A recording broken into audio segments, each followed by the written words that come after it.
to privatize the ABC stores. Yes. Sorry. Absolutely. No, absolutely. Absolutely. Absolutely. Laura, why don't you tell us more? I think in Maryland, liquor is like the only thing that's cheaper there than it is in Virginia because they don't have a state-run liquor store system.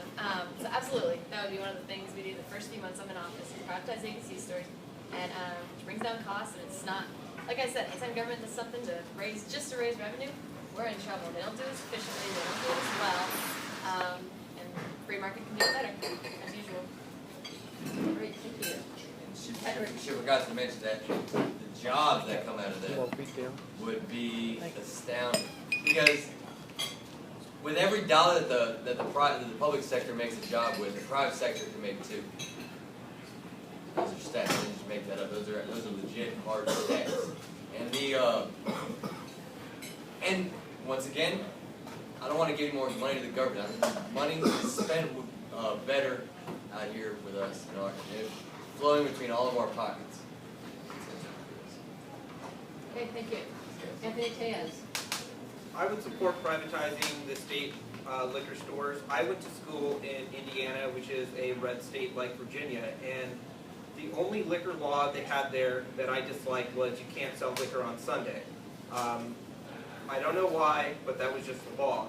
But for the most part, you could get liquor at CVS, you could get it at Giant, you could get it anywhere, and because it was freely available through, numerous stores, you basically had the price of liquor went down, and so you were able to get better deals on alcohol. The other key issue that I think that would be beneficial to the state is if we sold off the state liquor stores, there's estimates that we would reap a 300 to 800 million windfall profit from that, in the form of tax revenue, in the form of jobs that are created. There's various benefits to it. One of the benefits that isn't talked about is you have these employees now that work for the ABC stores. Where are they going to go? Well, they know the trade. They have contacts in the ABC stores. You basically created a new class of entrepreneurs who could go out and start their own liquor stores and make even more money than the state-sanctioned amount of money that they're making now.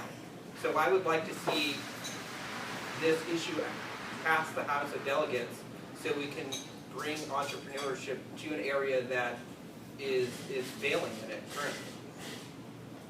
Okay, thank you.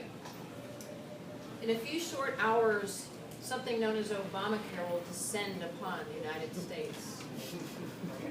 Is this a good thing or a bad thing? If so, why? Is it good or bad? Is there anything you would do if elected? And if you don't have any specific ideas at this juncture of what you could do as a state legislator, would you in general be firmly on the side of blocking Obamacare if you were given the opportunity? I'd like to start with Laura. Hello. I'll be honest, I don't have any ideas what I would do as a state legislator to block it, but I would be firmly against the implementation of Obamacare. I don't think any kind of centralized blanket system is the answer to anything. Making sure people have health care, best way to do that is let people voluntarily exchange with each other. Let insurance companies sell across state lines, open up the regulations. So I would be staunchly against the implementation of Obamacare. Thank you. Although I like it because it might shut the government down. Here. Served up this. Patrick Haggerty. Buying insurance across state lines is first and foremost. That's a gimme again. The Obamacare is that's a huge jump from where we were before Obamacare. So then we skipped over a bunch of steps like buying over state lines. The private sector could have made exchanges if it was legal before this implementation, and why they waited so long to even throw these over state lines. That's the first step, and then if that doesn't work, then you try the other. You try exchanges, and you try everything. You try everything, and then the federal government is the last resort. So there's lots of things. Okay. Like Laura, can't think all of them right now, but across state lines, definitely strike. All right, thank you. Anthony Tejas. I think that the law was passed with, the law was written with good intentions, but the reality of it is that the law is not going to do what they believed it was going to do, which would drive down the cost of insurance or the cost of different things in healthcare. Instead, it's actually going to raise those costs. And so what we have to do, if we're serious about healthcare reform, we have to remove healthcare from employment. You should be able to freely join a plan and pay for a plan, whether or not you're employed or not. If you're able to do those things, many people would compete for different insurance companies that are offering the best premium plan. Currently, when you start a new job, you're stuck with what you have. And maybe every year your company will decide, we're going to look at a different plan because it's cheaper on the company as a whole, or you get discounts because people didn't use insurance as much as they predicted they would.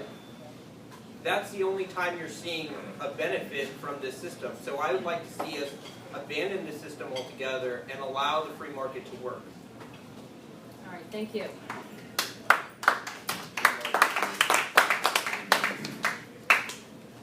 One issue that Patrick Haggerty has mentioned, and I'll leave it to your option, Laura DeLome and Anthony Tejas, whether you want to pipe in on this or not, is offshore drilling for gas and oil. Patrick Haggerty, would you talk about what you propose there and how it would benefit Virginians? Well, natural gas, we all know, is dirt cheap right now, especially compared to oil. And America has oodles, that's tech, oodles of natural gas. In Virginia, especially off our coast and underneath the dirt down in southeastern Virginia. And but we have to apparently ask permission from DC to harvest this natural resource, which can make all of our lives so much better. But the lobbyists and the EPA are blocking this, and I believe oil companies somehow, some way are involved. But I'm not going to go down that road. The natural gas is the future, if not just of America, of the whole world. And the Middle East is shaking in their boots, for lack of offending anybody. They're shaking because the sheikhs don't have, that's where their money comes from, is from us buying all their oil. And if they know that we have another way of doing exactly what we've been doing, they're gonna freak out.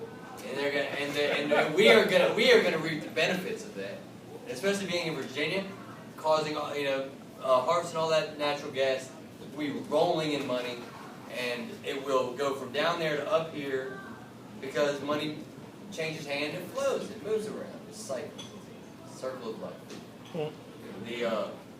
It works, and it's working in I believe it's South Dakota right now, where they're doing that on private lands.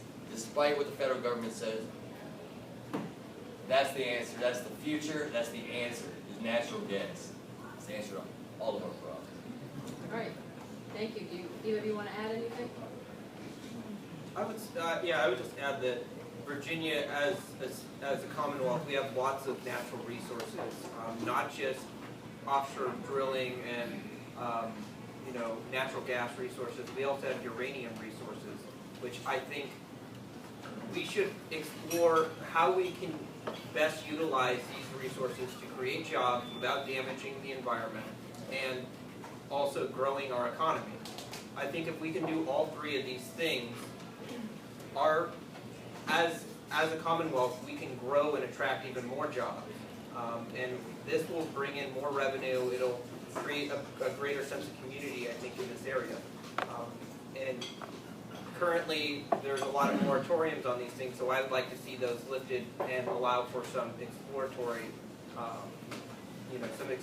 studies on how it will benefit the Commonwealth, so we can move in that direction. Great, thank you.